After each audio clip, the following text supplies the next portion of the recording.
What's going on? It's Astronaut H, and this is the What More Do You Want Network. Now that this particular team's season has ended, the Memphis Grizzlies, I will be basically wrapping up what I thought about their entirety of their NBA season this past 82 games, and man, was it exciting.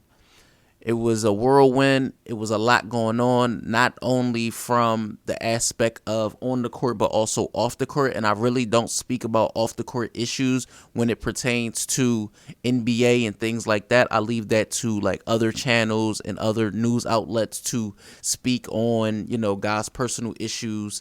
But I won't do that. Now, for the Memphis Grizzlies, we all know they are one of the more exciting young teams of the NBA. Ja Morant is the franchise player, etc., etc. They have a good supporting cast with Desmond Bane, Jaren Jackson Jr., and things like that. Great coaching. And, even when the Memphis Grizzlies were going through the season, Steven Adams, all of those things came into play. They were one of the upper echelon teams in the Western Conference. We're talking about a team that ended with the second best record in the West. They were the number 2 team in the Western Conference. Unfortunately for their season, it ended in the first round by losing to the Los Angeles Lakers.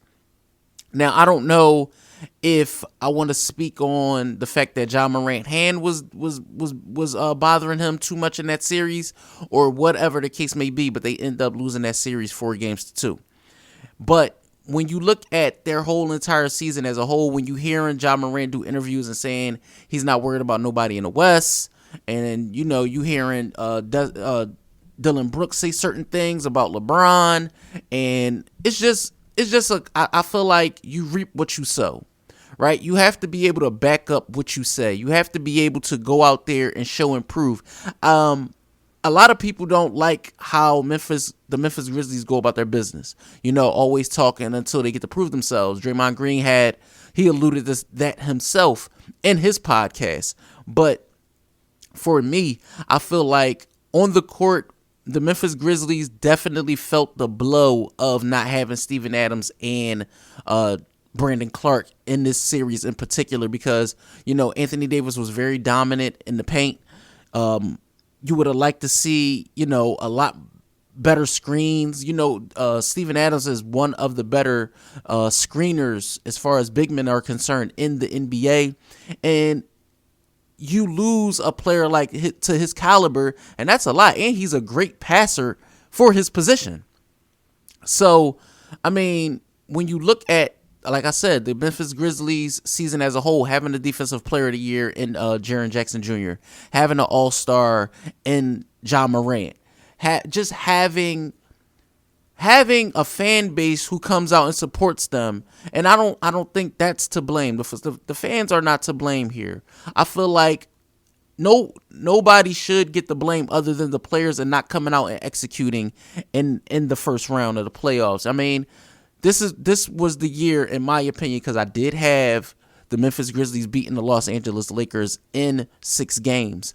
But when you look at the Grizzlies and them not being able to get out of the first round, it's a head scratcher. It makes you think that, okay, what are the steps going forward?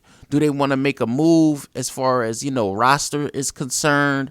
They did not have Luke Kennard in Game 6. He was out due to injury. But again, I feel like if they come back fully healthy, full strength next year, Ja Morant, and that's another thing I want to speak on before I get into my next point. But Ja Morant has to alter his game a little. I understand we all like the high flyer, high wire act that is known as Ja Morant. He's one of the better and more explosive and exciting young players that we have in our game today. But eventually, Ja Morant is going to become an older player that we have in our NBA.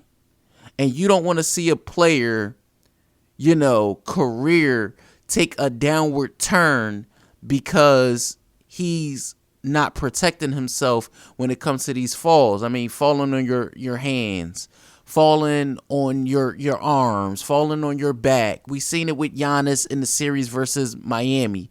You know, you taking these bad spills, these hard falls, after a while, they start to add up. And, you know, instead of you playing 70 games per year, now you're playing 60. Now you're playing 55. You know, that goes into effect with and goes into account with what your team is trying to accomplish later on in the season. We really don't need you taking these hard falls in October, November, December, and January. We need you for April, May, possibly June.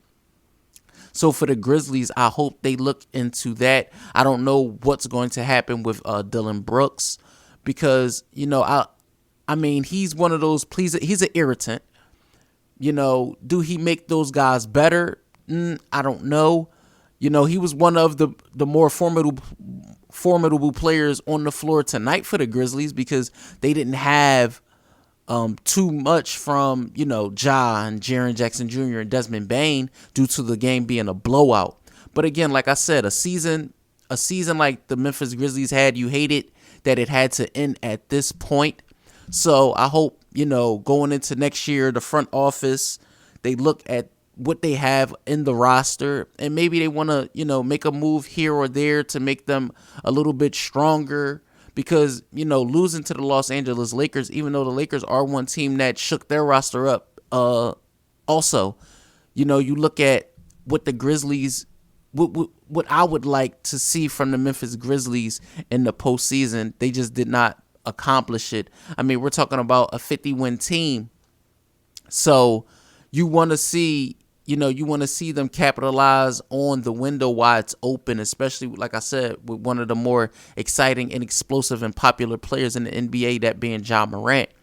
And, you know, with a young core, you want to be able to build around that and build towards your future, whatever that may be. So let me know what you guys think in the comments down below, Memphis Grizzlies fans, NBA fans, or if this is just your first time tuning into the channel. Let me know what you think in the comments down below. Don't forget to like, comment, subscribe, hit the notification bell so you can know anytime a video is being uploaded to the channel. It's Astronaut H. This is the What More Do You Want Network, and I catch you guys on the next video.